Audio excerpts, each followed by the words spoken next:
Dear students, आशा करता हूँ कि सभी अपने अपने घरों में स्वस्थ और कुशल होंगे। यूनिट 3 में फर्स्ट पेपर में अपना इससे पहले वाले वीडियो में टॉपिक था सोशल कंट्रोल यानी सामाजिक नियंत्रण। आशा करता हूँ कि वो आपने अच्छे से पढ़ लिया होगा, सुन लिया होगा। उससे नेक्स्ट टॉपिक है 3rd यूनिट में ही सोशल चेंज, सामाजिक परिवर्तन। ये भी एक महत्वपूर्ण टॉपिक है फर्स्ट पेपर में, और ये सोशल चेंज के 3 वीडियोस आपको डाले जा रहे हैं। ये है पहला सामाजिक परिवर्तन पार्ट 1। इसके अंतर्गत हम देखेंगे कि सामाजिक परिवर्तन क्या होता है, सामाजिक परिवर्तन किसे कहते हैं, उसके अर्थ और परिभाषाएं क्या हैं, तथा सामाजिक परिवर्तन की विशेषताएं, लक्षण क्या क्या हैं, आधारभूत लक्षण, और उसके प्रतिमान अर्थात ढंग क्या क्या हैं कि कैसे किस प्रकार से समाज में परिवर्तन होता है, बदलाव होता है। हम सब जानते हैं कि बदलाव हमेशा से समाज में, देश में होता रहा है, होता आया है, और कोई हमेशा समानता नहीं रहती चीज़ों की। तो एक बदलाव जो होता है, परिवर्तन जो है, वो एक अटल नियम है प्रकृति का। परिवर्तन जो होता है वो प्रकृति का एक शाश्वत नियम है, निरंतर है, चलता है। और मानव समाज भी उसी प्रकृति का अंश होने के कारण परिवर्तनशील है, गतिशील है। परिवर्तन क्यों और कैसे होता है, यह एक प्रश्न उठता है, और यह प्रश्न आज भी पूरी तरह से हल नहीं हो पाया। परिवर्तन कैसे होता है, यानी क्यों बदलता है समाज। यह माना जाता है कि प्राचीन कर्म में नए को स्थान देने के लिए परिवर्तन होता है, क्योंकि प्राचीन की जगह कुछ नई चीज जुड़ना ही बदलाव कहलाता है। प्रोफेसर ग्रीन लिखते हैं, सामाजिक परिवर्तन इसलिए होता है क्योंकि प्रत्येक समाज असंतुलन के दौर से गुजर रहा है। कुछ व्यक्ति एक संपूर्ण संतुलन की इच्छा रख सकते हैं तथा इसके लिए प्रयास भी करते हैं। सामाजिक परिवर्तन एक अवश्यंभावी तथ्य है, एक न टाला जाने वाला अवधारणा है, एक फेनोमेना, ऐसी अवधारणा है जो अवश्य ही होती है। सामान्यतः सामाजिक परिवर्तन का तात्पर्य समाज में घटित होने वाले बदलावों से है, परिवर्तन से है। सबसे पहले 1922 में ऑकबर्न ने अपनी पुस्तक सोशल चेंज में विस्तार से सामाजिक परिवर्तन की अवधारणा की व्याख्या की थी, सामाजिक परिवर्तन के तथ्य का विश्लेषण किया था। परिभाषाएं देखते हैं। मैकाइवर एम पेज के अनुसार, समाजशास्त्री होने के नाते हमारी रुचि सामाजिक संबंधों में है। केवल इन सामाजिक संबंधों में होने वाले परिवर्तन को ही सामाजिक परिवर्तन कहा जाता है। फिर से देखिए कि समाजशास्त्री होने के नाते हमारी रुचि किस में है, सामाजिक संबंधों में। सामाजिक संबंधों की जाल को ही समाज कहते हैं। ये भी मैकाइवर पेज का कथन है। आपने फर्स्ट यूनिट में समाज की परिभाषा में देखा होगा, ये सामाजिक संबंधों के जाल को हम समाज कहते हैं, और उसके अंदर जो परिवर्तन होगा, अर्थात सामाजिक संबंधों में जो परिवर्तन होगा, वही वास्तव में सामाजिक परिवर्तन होता है, अकॉर्डिंग टू मैकाइवर पेज। दूसरी परिभाषा है किंग्सले डेविस की। डेविस कहते हैं, सामाजिक परिवर्तन से हम केवल उन्हीं परिवर्तनों को समझते हैं जो सामाजिक संगठन अर्थात समाज के ढांचे और प्रक्रियाओं में घटित होते हैं। ये दो चीज़ों पर फोकस करते हैं। मैकाइवर पेज ने किस पे फोकस किया था, सामाजिक संबंधों पर। डेविस किसको महत्वपूर्ण मानते हैं, वो मानते हैं समाज का ढांचा और प्रक्रिया, अर्थात स्ट्रक्चर एंड फंक्शन, ढांचे को भी आप पढ़ चुके हैं फर्स्ट यूनिट में। सामाजिक संरचना का ही दूसरा नाम सामाजिक ढांचा होता है ना। तो ढांचे और प्रकारों में जो परिवर्तन होते हैं, जो बदलाव होते हैं, वो सामाजिक परिवर्तन माने जाते हैं। तीसरी एक और परिभाषा देखते हैं टीबी बॉटमोर के अनुसार, सामाजिक परिवर्तन के अंतर्गत उन परिवर्तनों को सम्मिलित किया जा सकता है जो सामाजिक संरचना, सामाजिक संस्थाओं और उनके पारस्परिक संबंधों में घटित होते हैं। बॉटमोर कहते हैं कि इसमें वो परिवर्तन, वो बदलाव शामिल होते हैं जो संरचना में, संस्थाओं में और संबंधों में। अर्थात बॉटमोर ने डेविस और मैकार्पेज की दोनों परिभाषाओं के तत्वों को मिला करके मिश्रित रूप से अपनी परिभाषा दी है। उन्होंने संरचना में परिवर्तन को परिवर्तन माना है और संबंधों में भी। नेक्स्ट है सामाजिक परिवर्तन की विशेषताएं, क्या क्या मेन कैरेक्टरिस्टिक्स हैं इसके, मुख्य लक्षण क्या क्या है सामाजिक परिवर्तन के। पहला पॉइंट है सामाजिक परिवर्तन की प्रकृति सामाजिक होती है। जैसा कि इसके नाम से स्पष्ट है, संपूर्ण समुदाय अथवा समाज से संबंध होता है परिवर्तनों का। ये ध्यान रखने वाली बात है कि व्यक्तियों में परिवर्तन से, यानी कि सामाजिक परिवर्तन की जो प्रकृति है, जो नेचर है, वो व्यक्तिवादी नहीं होती। उसकी जो प्रकृति है वो समूहवादी होती है, समन्वयवादी। सामाजिक परिवर्तन की प्रकृति सामूहिक है या सामाजिक है। दूसरा, सामाजिक परिवर्तन एक सार्वभौमिक घटना है। Social change is a universal phenomena. सामाजिक परिवर्तन एक सार्वभौमिक घटना का मतलब क्या हुआ कि परिवर्तन सभी समाजों में होते हैं। सार्वभौमिक, विश्व का या दुनिया का कोई भी ऐसा समाज नहीं जहां बदलाव नहीं हो, जहां परिवर्तन नहीं हो। कहने का अभिप्राय क्या हुआ कि दुनिया के सभी समाजों में परिवर्तन होते हैं।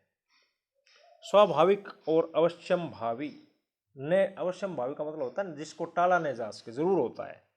और स्वाभाविक मतलब इसमें कोई ज़्यादा हमें पता नहीं चलता कि किस प्रकार से चीज़ें बदल जाती हैं, हमारे देखते देखते हमें महसूस भी नहीं होती। तो स्वाभाविक रूप से एक सहज प्रक्रिया है।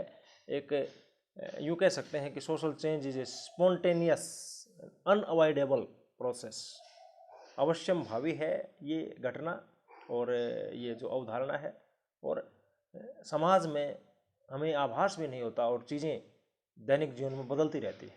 सामाजिक परिवर्तन तुलनात्मक एवं असमान गति, इसका मतलब क्या हुआ कि सामाजिक परिवर्तन सभी समाजों में अलग अलग गति से होता है। किसी समाज में मंद गति से, काफ़ी धीमी गति से बदलाव आते हैं, तो कोई समाज बड़ा फास्ट होता है, उसके अंदर बदलाव की गति जो है बड़ी तेज़ होती है, बहुत तेज़ी से चीज़ें बदलती हैं। जैसे समाज के अंदर पश्चिमी समाज, मान लीजिए यूरोप का जो समाज है, अमेरिकन समाज है, उनके अंदर बदलाव की जो गति है वो हमारे समाज की अपेक्षा, भारत जैसे अल्प विकसित या विकासशील समाज की अपेक्षा बहुत ज़्यादा तेज़ गति होती है उन समाजों के अंदर। हर समाज में बदलावों की जो गति है वो अलग अलग होती है, इसलिए ये विशेषता बताई गई है, तुलनात्मक एवं असमान गति।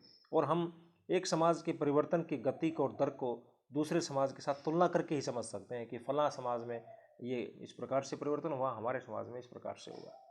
सामाजिक परिवर्तन एक जटिल तथ्य है, एक आसान, एक सरल प्रघटना नहीं है, ये एक जटिल प्रघटना है, क्योंकि कई बार बदलाव चीज़ों को जटिल भी बना देते हैं। सरलता से जटिलता की तरफ जो परिवर्तन होता है उसको हम सामाजिक उद्विकास बोलते हैं। उद्विकास एक सामाजिक परिवर्तन की प्रक्रिया का नाम है जो सोशियोलॉजी के अंदर हर्बर्ट स्पेंसर ने दी थी, और हर्बर्ट स्पेंसर ने उसको बायोलॉजी से, जीव विज्ञान से, चार्ल्स डार्विन से ग्रहण किया था, ह्यूमन इवोल्यूशन। तो जो उद्विकास होता है, प्रगति होती है, विकास होता है, ये क्या चीज़ है सारी की सारी, ये सामाजिक परिवर्तन की प्रक्रियाएं हैं। These are the process of social changes. और ये सारी प्रक्रियाएं इसको एक बनाती हैं। तो कलेक्टिवली, सामूहिक रूप से हम सामाजिक परिवर्तन की अवधारणा को हम सरल नहीं मान सकते। सामाजिक परिवर्तन की अवधारणा एक जटिल तथ्य है। भविष्यवाणी संभव नहीं हो पाती। बहुत बार सामाजिक परिवर्तन के अंदर जो है भविष्यवाणी संभव नहीं हो पाती। हालांकि भविष्यवाणी करते हैं हम कि भविष्य के अंदर संयुक्त परिवारों की ये दशा होनी है, अगले आने वाले समय के अंदर विवाह की प्रणाली में इस प्रकार के परिवर्तन होंगे। हम समाजशास्त्री भी होना अनिवार्य नहीं होता इन चीज़ों के लिए, हम अंदाज़ा लगा सकते हैं, पूर्वानुमान लगा लेना किसी भी सामाजिक घटना के प्रति, किसी भी सामाजिक समस्या के प्रति, किसी भी समस्या का आगे स्वरूप क्या होगा भविष्य में चल करके, ऐसा करते हैं अपन। भविष्यवाणी आपने बहुत सुनी होगी, हम ज्योतिष भी एक भविष्यवाणी का विज्ञान है, हम सुनते हैं दैनिक जीवन में, देखते हैं, आभास करते हैं चीज़ों का। तो समाजशास्त्र के अंदर भी भविष्यवाणी करते हैं आप, चूँकि आपने फर्स्ट यूनिट के अंदर नेचर ऑफ सोशोलॉजी के अंदर आप पढ़ चुके हैं, फर्स्ट पेपर की फर्स्ट यूनिट में, कि समाजशास्त्र के अंतर्गत भविष्यवाणी करने की क्षमता होती है। तो वो यहाँ सोशल चेंज के संदर्भ में अगर हम देखें तो कोई सटीक भविष्यवाणी हम नहीं कर सकते आगे चल करके क्या बदलाव होगा। किसी को ये थोड़ी पता था कि अभी कोरोना महामारी चलेगी 21वीं शताब्दी के भारतीय समाज के अंदर या विश्व के सभी समाजों में, कोरोना क्या क्या गुल खिलाएगा, आगे भविष्य में खत्म होगा या नहीं होगा, ऐसी भविष्यवाणी हम कर नहीं सकते। सामाजिक परिवर्तन के प्रतिमान, इससे नेक्स्ट आप सामाजिक परिवर्तन का अर्थ, उसकी परिभाषाएं और उसके प्रमुख प्रमुख विशेषताओं को देखने के पश्चात एक इस वीडियोज़ के अंदर एक हिस्सा और बचता है, वो है पैटर्न्स ऑफ सोशल चेंज, सामाजिक परिवर्तन के प्रतिमान। कौन कौन पैटर्न का मतलब होता है ढंग, ये आपको कई बार बताया है क्लास में भी कि कोई किसी भी ढंग से कोई जो कार्य किया जाए दैट इज कॉल्ड पैटर्न्स। तो पैटर्न्स ऑफ सोशल चेंज में क्या आएगा कि सामाजिक परिवर्तन किस प्रकार से होता है, उसके मतलब तरीके कौन कौन से हैं, उसके ढंग कौन कौन से हैं, प्रोसीजर क्या है। तो सामाजिक परिवर्तन निरंतर पूर्व कथन करने में इसका कठिन और अनेकमुखी है। तो यदि हम इसे ठीक से समझना चाहते हैं तो हमें इसकी व्यवस्था का पता लगाना होगा कि किस प्रकार से परिवर्तन होता है। पहले भविष्य कथन के बारे में कह सकते हैं कि ये होगा, पूर्व कथन के कह सकते हैं, है ना, निरंतर चलने वाली प्रक्रिया कह सकते हैं। कठिन है, अनेक मुखी है, अनेक पक्षी है, इसलिए इसका ठीक ठीक से ये नहीं बता सकते कि क्या व्यवस्था है। विभिन्न क्षेत्रों में एक विशिष्ट ढंग का परिवर्तन देखने को मिलता है, अलग अलग क्षेत्रों में अलग अलग प्रकार का परिवर्तन होता है और उसका ढंग अलग अलग तरीके से होता है। इस दृष्टि में हम देखते हैं कि मैकर और पेज ने, जो हमारे बड़े समाजशास्त्री थे, मैकर और पेज ने इस दृष्टि से सामाजिक परिवर्तन के 3 प्रमुख प्रतिमान बताए हैं। उन्होंने अकॉर्डिंग टू मैकर और पेज के अनुसार क्या है, प्रतिमान जो है सामाजिक परिवर्तन के 3 प्रमुख प्रकार होते हैं। कौन कौन से हैं? पहला है रेखीय परिवर्तन। प्रथम प्रतिमान जो है वो ऐसे सामाजिक परिवर्तन जो सीधी रेखा में होते हैं, जिसकी दिशा और दशा एक जैसी, एक डायरेक्शन के अंदर होगा।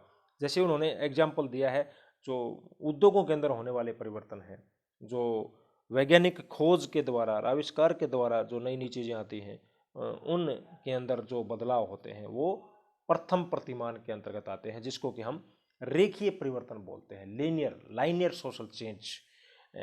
इसको आप एक बड़े आसान से उदाहरण समझ सकते हैं कि पहले आदि मानव जो है पैदल चलता था, जंगलों के अंदर रहता था, उसके बाद चक्कर का आविष्कार किया, आग का आविष्कार किया, चकमक के पत्थरों से आग पैदा हुई, है ना, पहिए का आविष्कार किया, फिर पत्थरों के औजार बनाने लग गया, फिर लोहे के औजार बनाने लगा। इसी चक्कर में जैसे बैलगाड़ी आई शुरू के अंदर, चक्कर का आविष्कार होने से, पहिए का आविष्कार होने से बैलगाड़ी है, साइकिल है, फिर मोटरसाइकिल है, उसके बाद मोटर कार है, उसके बाद वायुयान तक हम पहुंच गए, आज रॉकेट तक पहुंच गए हम, हवाई जहाज तक पहुंच गए हम।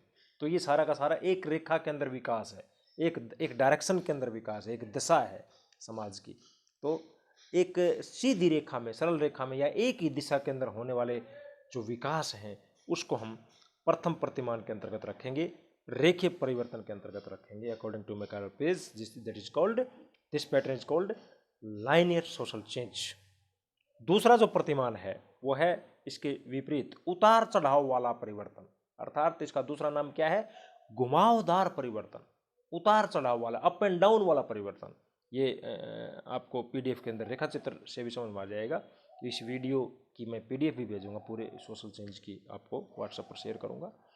द्वितीय प्रतिमान उतार चढ़ाव वाला परिवर्तन है, इसको समझाया गया है मैकर पेज के अनुसार, जैसे आर्थिक जगत में होने वाले परिवर्तन, आर्थिक क्रियाओं में और जनसंख्या के क्षेत्र में जो परिवर्तन होते हैं वो होते हैं उतार चढ़ाव वाले परिवर्तन। कभी जनसंख्या कम हो जाए, कभी घट जाए, हालांकि भारत में संभावना नहीं होती कि जनसंख्या कम हो जाए, लेकिन कई बार, जैसे 1921 में एक बार कम हुई थी, 1911 और 21 में जैसे महामारी आई थी उस समय जो है, तो कई बार जनसंख्या कम हो जाए, कई बार ज़्यादा हो जाए, तो वो ऊपर नीचे चला जाता है, कर्व जो है, वक्र जो है, वो उतार चढ़ाव वाला जो परिवर्तन है। आर्थिक क्रिया का जैसे पिछली बार विकास दर अच्छी थी, इस बार अब ये कोरोना महामारी आ गई तो विकास दर, आर्थिक वृद्धि दर जो है डाउन चली गई, हो सकता है अगले साल ये महामारी खत्म हो जाए तो आर्थिक वृद्धि दर ऊपर चली जाए। इसी तरह शेयर मार्केट होता है, कभी ऊपर आ जाता है, कभी नीचे चला जाता है। तो जो आर्थिक क्षेत्र में होने वाले जो परिवर्तन हैं वो इस द्वितीय प्रतिमान के सटीक उदाहरण है। इसका एक सही उदाहरण है जो जिसको कि हम कहेंगे उतार चढ़ाव वाले परिवर्तन। आपको पढ़ने से स्पष्ट हो जाएगा। तीसरा और अंतिम प्रतिमान है, पैटर्न है, वो है चक्रीय परिवर्तन, साइक्लिकल थ्योरी। पहला था रेखीय सरल रेखा में, सीधी रेखा में होने वाले परिवर्तन, दूसरा उतार चढ़ाव या घुमावदार होने वाले परिवर्तन, और तीसरा जो प्रतिमान है वो है चक्रीय परिवर्तन, cyclical theory of social change. Cyclical pattern जैसे संस्कृति के क्षेत्र में होने वाले परिवर्तन, फैशन में होने वाले परिवर्तन, सामाजिक मूल्यों में होने वाले परिवर्तन, नियंत्रण में होने वाले परिवर्तन, स्वतंत्रता के क्षेत्र में होने वाले परिवर्तन, है ना, मौसम विज्ञान का परिवर्तन जैसे ऋतु चक्र होता है ना, गर्मी के बाद सर्दी, सर्दी के बाद आप गर्मी के बाद वर्षा ऋतु, वर्षा ऋतु के बाद सर्दी ऋतु, सर्दी के बाद फिर वापस गर्मी ऋतु, फिर वापस वर्षा ऋतु, फिर उसके बाद फिर वापस सर्दी ऋतु, सर्दी के बाद फिर वापस गर्मी, ये चक्कर चलता रहता है। ये था मौसम विज्ञान की। समाज के अंदर भी देखते हैं हम, संस्कृति के अंदर कभी भावात्मक संस्कृति चल जाती है, फिर उसके बाद में फिर वापस दूसरी संस्कृति आ जाती है, समाज का चेंज। फैशन को देख लीजिए आप, फैशन जो होता है ये आपने पढ़ चुके हैं फर्स्ट यूनिट के अंदर समाजशास्त्र में, फर्स्ट पेपर में ही। फैशन जो एक ऐसा होता है, एक ऐसी प्रघटना होती है जो जहाँ से शुरू होता है वही वापस लौट करके आना पड़ता है। आप फैशन के बारे में आप, मेरे को याद है आपको क्लास के अंदर मैंने डिटेल में समझाया था। ये एक चक्रीय परिवर्तन का एक सटीक उदाहरण है फैशन, कि जिस प्रकार से मान लो खादी से शुरुआत हुई थी वही वापस आ गए। पहले ढीले वस्त्र पहने, फिर टाइट वस्त्र पहने, फिर दोबारा फिर ढीले वस्त्र पहनने शुरू कर दिए, है ना। तो इस तरह से फैशन का भी एक ऐसा एग्जाम्पल है जो तृतीय प्रतिमान के अंतर्गत आता है। ये एक नाइस एग्जाम्पल है। जो वेव लाइक, ये एक प्रवाह चलती है, जैसे समुद्र में लहरें उठती हैं ना, एक तरंग उठते हैं, उसी प्रकार का समाज में परिवर्तन होता है, कभी ऊपर कभी नीचे, कभी ऊपर कभी नीचे, इस प्रकार से चीज़ें होती रहती हैं। तो उसको हम घुमावदार परिवर्तन या चक्रीय परिवर्तन कहेंगे। एक जहाँ से शुरुआत हुई फिर वापस उसी स्थिति में आ जाना, फिर वापस उसी स्थिति में आकर के फिर वापस उसी स्थिति में लौट जाना, इस प्रकार से ये समाज में चक्रीय परिवर्तन होता है, जो तीसरा पैटर्न है चक्रीय परिवर्तन। तो ये था सोशल चेंज का पार्ट 1। इसका शेष हिस्सा दूसरे वीडियो में, सामाजिक परिवर्तन के कारक, कल दूसरे वीडियो में। Thank you.